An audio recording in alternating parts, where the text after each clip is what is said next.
सभी साथियों को राम राम। फाइनली एचएसएससी के द्वारा नए साल पर अभी अभी जो है एचएसएससी के द्वारा 2026 हरियाणा पुलिस कांस्टेबल का जो है नोटिफिकेशन जारी कर दिया गया है। तो इस वीडियो के अंदर हम कंप्लीट जानकारी इसके अंदर जानने वाले हैं हरियाणा पुलिस 2026 के बारे में। सबसे इंपॉर्टेंट चीज हम जानने वाले हैं कि कब से आपके फॉर्म स्टार्ट हो रहे हैं, कब इसकी लास्ट डेट है, कौन कौन से बच्चे जो है फॉर्म भर सकते हैं, एज रिलैक्सेशन इसके अंदर मिला है या फिर नहीं मिला, ठीक है। सर्टिफिकेट के बारे में भी मैं बताने वाला हूं, कौन सी डेट के बाद जो है आपको इसका जो है सर्टिफिकेट चाहिए, exam pattern, exam syllabus, PMT, PST, age, सब कुछ मैं इसके बारे में आपको बताने वाला हूं। छोटी सी वीडियो रहेगी, बस वीडियो को अंत तक जरूर देखना जिससे आपका कोई डाउट ना बच जाए। फिर भी कुछ रह जाता है तो मैं आप जो है कमेंट सेक्शन में कमेंट कर देना, मैं जो है तुरंत वहां पर रिप्लाई कर दूंगा, ठीक है। तो चलिए बिना किसी टाइम वेस्ट के जो है वीडियो को शुरू कर लेते हैं। यहाँ पे क्या लिखा गया है, एक एक लाइन में आपको बताने वाला हूं, जो इंपॉर्टेंट है सिर्फ वही हम डिस्कस करने वाले हैं। यहाँ पे क्या लिखा गया है, advertisement for CET phase second for constable male female GRP, ठीक है। 3 पद यहाँ पे निकाले गए हैं, मेल के आए हैं, फीमेल के आए हैं और जीआरपी के आए हैं, ठीक है। जीआरपी कौन सा पद होता है वो भी हम दिखाने वाले हैं। रेलवे प्रोटेक्शन का जो है ये पद होता है मेरे भाई, ठीक है। इसके बाद हम बात करें डेट ऑफ पब्लिकेशन, यानी कि नोटिफिकेशन कब आया है, 1/1/2026, आज ही जो है सुबह सुबह ये नोटिफिकेशन आ गया है। ओपनिंग डेट की बात करूं तो 11 जनवरी से जो है आपके ऑनलाइन फॉर्म स्टार्ट हो जाएंगे, और लास्ट डेट की बात करूं तो 25 जनवरी लास्ट डेट है। कुछ ही समय दिया गया है, यानी कि 12 से 13 दिन दिए गए हैं। रात के 11:59 तक आप अपना फॉर्म डाल सकते हैं। बिल्कुल लेट मत करना, और ये बिल्कुल वहम मत पालना कि दोबारा जो है ऑनलाइन फॉर्म की डेट बढ़ेगी, बिल्कुल मत करना, रिस्क मत लेना। फटाफट ये प्रोसेस होगी, फटाफट आपका पीएमटी पीएसटी होगा, फटाफट आपका एग्जाम होने वाला है। तो मान के चलिएगा दूसरा online form date exact extend नहीं करेगा, इसी में जो है आप अपना फॉर्म भर लीजिएगा। कोई भी फीस नहीं लगने वाली है, सीईटी की जो फीस है उसी में जो है ये सारा प्रोसेस आ गया है, ठीक है। अब यहां पे क्या लिखा गया, important date for BCA, BCB, EWS candidate. ये जो कैंडिडेट है ना, जो बीसीए के हैं, बीसीबी के हैं, ईडब्ल्यूएस के कैंडिडेट, अब इनका सर्टिफिकेट कब से होना चाहिए, देखो, supporting certificate must have been issued on after 1/4/2025, यानी कि 1 अप्रैल 2025 के बाद का जो है आपका ये सर्टिफिकेट बना होना चाहिए मेरे भाई, ठीक है। और यहाँ पे क्या लिखा गया, एंड और बिफोर द क्लोजिंग डेट, ठीक है। इसके बाद क्या लिखा गया, सुपोर्टिंग सर्टिफिकेट, यहाँ पे क्या है, important date for DSC OSC candidate. इसका सर्टिफिकेट कब से मांगा गया, तो must have been issued after 13/11/2024, यानी कि 13 नवंबर 2024 के बाद जो है आपका ये सर्टिफिकेट यहाँ पर बना होना चाहिए। दोनों डेट्स याद रख लेना, बार बार मत पूछना, ठीक है। अच्छे से मैं बता रहा हूँ, ये दोनों सर्टिफिकेट जो है बीसीबी ईडब्ल्यूएस कैंडिडेट का जो सर्टिफिकेट है वो 1/4/2025 यानी कि 1 अप्रैल 2025 का बना होना चाहिए, और डीएससी ओएससी का जो सर्टिफिकेट है वो 13 नवंबर 2024 के जो है बाद का बना होना चाहिए। Eligibility certificate renewed issued for family member of ESM category का है, तो ये देखो, रिन्यूड ऑन आफ्टर 12/1/2025, यानी कि जो रिन्यूड हुआ होगा ना आपका सर्टिफिकेट वो 12/1/2025 यानी कि 12 जनवरी 2025 को जो है रिन्यूएशन माना जाएगा, ठीक है। उसके बाद यहाँ पे क्या लिखा गया है, admit card form HSSC website से आपके एडमिट कार्ड डाउनलोड होंगे, बाद में बताया जाएगा, ठीक है। डेट ऑफ एग्जामिनेशन जो है बाद में बताई जाएगी, बट मैं आपको बताने वाला हूँ एग्जैक्ट कब तक जो है आपका पीएमटी पीएसटी हो सकता है और कब तक आपका रिटर्न एग्जामिनेशन हो सकता है। वीडियो के एंड तक बने रहिएगा। अब मेन चीज यहाँ पे आती है, the candidate who earlier apply against advertisement number 14/2024 must apply fresh for this advertisement. तो उन बच्चों ने जिसने 2024 की वैकेंसी आई थी ना, 5600 वैकेंसी थी वो, ठीक है। 5600 वैकेंसी में जिसने अप्लाई किया था और उसकी जो है अब एज ओवर एज हो चुकी है, तो वो बच्चे जो है इसके अंदर अप्लाई कर सकते हैं मेरे भाई, ठीक है। उनको जो है यहाँ पर एज रिलैक्सेशन दे दिया गया है, बट आपको फॉर्म फ्रेश अप्लाई करना पड़ेगा मेरे भाई, ठीक है। फॉर्म जो है फ्रेश अप्लाई करना पड़ेगा, फ्रेश यानी कि दोबारा जो है आपको फॉर्म भरना पड़ेगा, ठीक है। दोबारा आपको फॉर्म भरना पड़ेगा, बार बार बता रहा हूं, दोबारा फॉर्म भर देना। कभी इस चक्कर में रहो कि मैंने तो पिछली बार भरा था, हो जाएगा, काम नहीं होएगा, फॉर्म भर देना, वरना जो है एडमिट कार्ड नहीं आएगा मेरे भाई, ठीक है। इसके बाद हम चलते हैं आगे। यहाँ पे आगे क्या लिखा गया है, ये देखो, इनविटेशन एप्लीकेशन लिखा गया है, डायरेक्ट रिक्रूटमेंट है 5500 पदों की। कौन कौन से पद आए हैं, ग्रुप सी के अंदर ये पद आते हैं, ठीक है। 1/2026 एडवर्टाइजमेंट नंबर है, इस ऑफिशियल वेबसाइट से जो है आपको अपना फॉर्म भरना होगा। 11 जनवरी 2026 से लेकर 25 जनवरी 2026 तक जो है आप अपना फॉर्म भर सकते हैं। नोट में क्या लिखा गया है, the candidate who earlier applied in advertisement number 14/2024 must apply fresh on this advertisement. वही बात बताई गई है, वही दोबारा आपको जो है अपना फॉर्म भरना पड़ेगा जिसने 14/2024 में अपना फॉर्म भरा था, ठीक है। कैटेगरी नंबर में 4500 पोस्ट आई है मेल कांस्टेबल की, जनरल ड्यूटी के अंदर आई है। ये कैटेगरी वाइज आप देख लेना किस कैटेगरी में जो है कितनी पोस्ट आई है। फीमेल की बात करूं तो बहनों की यहाँ पर 600 पोस्ट आई है। यहाँ पे आप अपनी कैटेगरी में देख लेना किस कैटेगरी की कितनी पोस्ट आई है।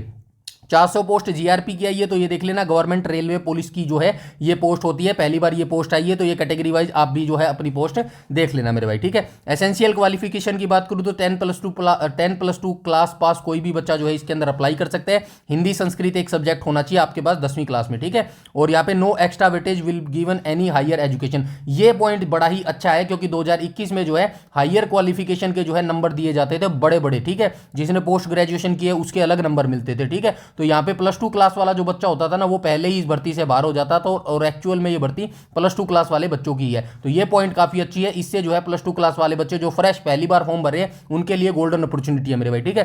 पे स्केल की बात करूं तो पे स्केल अभी इस पे मत जाना 21,700 पे, ठीक है। लेवल 3 इस पे मत जाना क्योंकि अभी 8वां वेतन आयोग लगेगा ना, 8th पे कमीशन लगेगा, तो ये जो आपकी सैलरी यहाँ पे दिख रही है ना, कितनी दिख रही है 21,700 दिख रही है ना, तो ये सैलरी फुदक्कर जो है आपकी 50+ चली जाएगी मेरे भाई, ठीक है। तो सैलरी पर मत जाना, बस आप अपनी तैयारी में जी जान झोंक दो, 2026 में सिलेक्शन ले लो मेरे भाई, ठीक है। अंत में सिलेक्शन के लिए भी बताने वाला हूं, ठीक है। एज की बात करूं तो 18 से 25 साल जो है सीईटी ग्रुप सी क्वालिफाइड जो है 10/1/2026 तक आपकी 18 से 25 साल के बीच में एज होनी चाहिए। सेकंड में लिखा गया है the candidate who have applied earlier against 14/2024 category number 1 18 से 25 on 1/9/2024 however they have apply fresh. तो ये वही बात बताई गई है जिसने पिछली भर्ती में जो है अप्लाई किया था 14/2024 में, उनकी अगर ओवर एज हो चुके तो वो दोबारा से अपना जो है फॉर्म यहाँ पर फिल करेंगे, फ्रेश करेंगे भाई, ठीक है, समझ गए ना। इसके बाद यहाँ पे जो है एक्स सर्विसमैन के बारे में लिखा गया है। एक्स सर्विसमैन मैं समझता हूँ काफ़ी जो है समझदार होते हैं और वो पहले भी जॉब कर चुके हैं, तो ये बताने की जरूरत नहीं है, वीडियो लंबा हो जाएगा। फिर भी अगर इसमें से कुछ आपको समझ नहीं आता है तो आप कमेंट सेक्शन में कमेंट कर देना, डेफिनेटली मैं जो है रिप्लाई आपका कर दूंगा।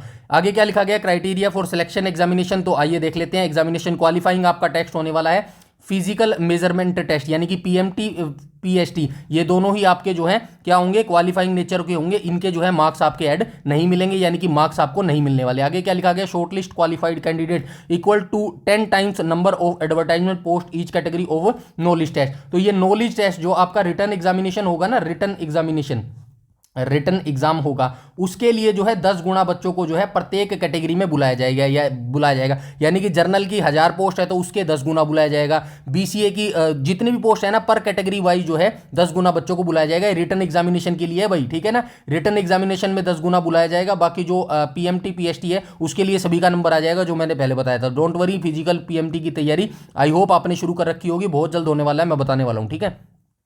इसके बाद यहाँ पे लिखा गया भाई फिजिकल मेजरमेंट टेस्ट में ये देखो मेल की हाइट 170 सेंटीमीटर होनी चाहिए जनरल कैटेगरी वालों के लिए, और चेस्ट जो है 83 सेंटीमीटर होनी चाहिए, 4 सेंटीमीटर का जो है फुलाव होना चाहिए। और यहाँ पे क्या लिखा गया 168 centimetre for eligible reserve category, तो जो रिजर्व कैटेगरी के मेल है उनके लिए 168 सेंटीमीटर होनी चाहिए और 81 सेंटीमीटर जो है चेस्ट होनी चाहिए, ठीक है। फीमेल की बात करूँ तो 158 सेंटीमीटर जनरल कैटेगरी की लड़कियों के लिए हाइट चाहिए, और 156 जो सेंटीमीटर हाइट है ये रिजर्व कैटेगरी के लिए जो है होनी चाहिए, ठीक है।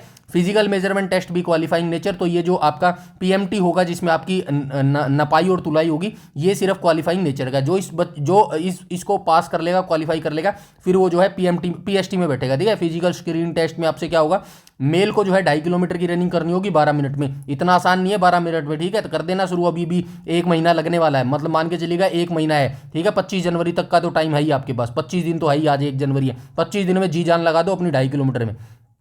फीमेल को 1 किलोमीटर की रनिंग करनी होगी 6 मिनट में, एक्स सर्विसमैन को 1 किलोमीटर की रनिंग करनी होगी 5 मिनट में, ठीक है। तो ये रेडियो फ्रीक्वेंसी आइडेंटिफिकेशन आपके पैर में बांधेंगे थोड़ा सा, ठीक है, ये पारदर्शिता करने के लिए, ठीक है। उसके बाद जो बच्चा पीएमटी पीएसटी क्लियर कर लेगा ना, पीएमटी और पीएसटी क्लियर कर लेगा, फिर उसका जो है एडमिट कार्ड जारी करेंगे रिटन एग्जामिनेशन के लिए। रिटन एग्जामिनेशन कितने मार्क्स का होगा, 97 मार्क्स का होगा, ठीक है, 97 मार्क्स का, और 3 मार्क्स का होगा, क्या होगा 3 मार्क्स का आपका एनसीसी के मार्क्स लेंगे, टोटल 100 मार्क्स का होगा, ठीक है। ये यहाँ पे बताया गया all candidate shall have to undergo knowledge test 97%, ठीक है, वही है। Each question will carry equal marks, सभी क्वेश्चन एक समान मार्क्स के रहेंगे।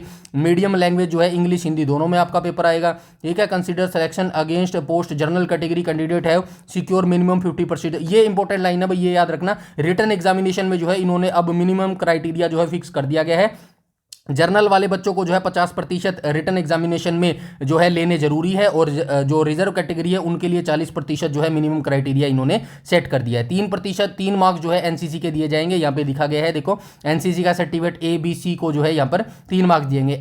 सर्टिफिकेट ए को 1 मार्क मिलेगा, बी को 2 मार्क्स मिलेंगे, और सी लेवल के सर्टिफिकेट को जो है 3 मार्क्स यहाँ पर मिलने वाला है मेरे भाई। ठीक है, सिलेबस ऑफ नॉलेज टेस्ट यहाँ पे लिख दिया है। ये देखो, क्वेश्चन ऑन जनरल स्टडी से आपसे क्वेश्चन पूछे जाएंगे, जनरल साइंस से पूछा जाएगा, करंट अफेयर से पूछा जाएगा, जनरल रीजनिंग से पूछा जाएगा, मेंटल एप्टीट्यूड से पूछा जाएगा, न्यूमेरिकल एबिलिटी से पूछा जाएगा, एग्रीकल्चर एनिमल हस्बेंड्री से क्वेश्चन पूछा जाएगा। ठीक है, सारे सब्जेक्टों से जो है आपका क्वेश्चन पूछा जाएगा।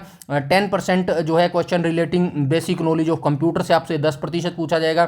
ठीक है, 20% question relating of basic knowledge of Haryana से आपसे 20% से पूछा जाएगा। ठीक है, ये सारे आपको पता भी है। ठीक है, पैटर्न ऑफ एग्जामिनेशन जो है इंग्लिश और हिंदी में जो है आपका OMR बेस्ड ऑफलाइन जो है यहाँ पर पेपर होने वाले। ठीक है, एक क्वेश्चन जो है 0.97 मार्क्स का रहेगा भाई, ये आप याद रखना। ठीक है, और यहाँ पे कुछ नहीं है, नेगेटिव मार्किंग इसके अंदर नहीं है। देखो ये रहा, there shall no negative marking for a wrong option have been filled. ठीक है, तो ये आप याद रखना भाई। उसके बाद जो है ये चैप्टर 6 कुछ नहीं है, रिजर्वेशन BCA के बारे में बताया गया है। सब कुछ मैं ऊपर पहले पेज में डिस्कस करता हूँ, किसको किसका जो है सर्टिफिकेट चाहिए, कौन सी डेट का चाहिए। फिर भी अगर कुछ पूछना है तो डोंट वरी, घबराने की जरूरत नहीं है। कमेंट सेक्शन में दबा के लिख देना, मैं चाहे कैसे ही आपका जो है रिप्लाई करूँ। डेफिनेटली काम बहुत ज़्यादा है, लेकिन आपका रिप्लाई मैं तुरंत कर दूंगा मेरे भाई। ठीक है, और यहाँ पे इस नोटिफिकेशन में कुछ भी आपको खाक छानने की जरूरत नहीं है। 101 पेजों का ये नोटिफिकेशन है, ज़्यादा आपको पढ़ने की जरूरत नहीं है, आपका काम का भी नहीं है मेरे भाई। ठीक है, जितनी इंपॉर्टेंट जानकारी थी वो सारी मैं आपको यहाँ पे प्रोवाइड करवा चुका हूँ। फिर भी अगर आपका कोई डाउट या क्वेरी है तो आप कमेंट सेक्शन में कमेंट करके बता देना। बाकी इसकी तैयारी आप कैसे कर सकते हैं, वो चैनल के अंदर आ जाइएगा, चैनल को सब्सक्राइब कर लीजिएगा, तो डेफिनेटली आप टू द पॉइंट और सीरियसली जो छात्र है ना, उन्हीं के लिए मैं बिल्कुल फ्री में जो है सब कुछ प्रोवाइड करवा रहा हूं। बिल्कुल पेड जैसा और बिल्कुल फ्री में सब कुछ मिल रहा है। यूट्यूब पर आपको सारी चीजें नहीं मिलेंगी और सीक्वेंस वाइज नहीं मिलेंगी मेरे भाई, सच्चाई बता रहा हूं। बाकी आपकी मर्जी है, कोई दिक्कत वाली बात नहीं है। ठीक है, वीडियो को लाइक कर देना दबा के, और कमेंट सेक्शन में अपना डाउट छोड़ देना मेरे भाई। ठीक है, इस वीडियो में इतना ही, तब तक के लिए धन्यवाद।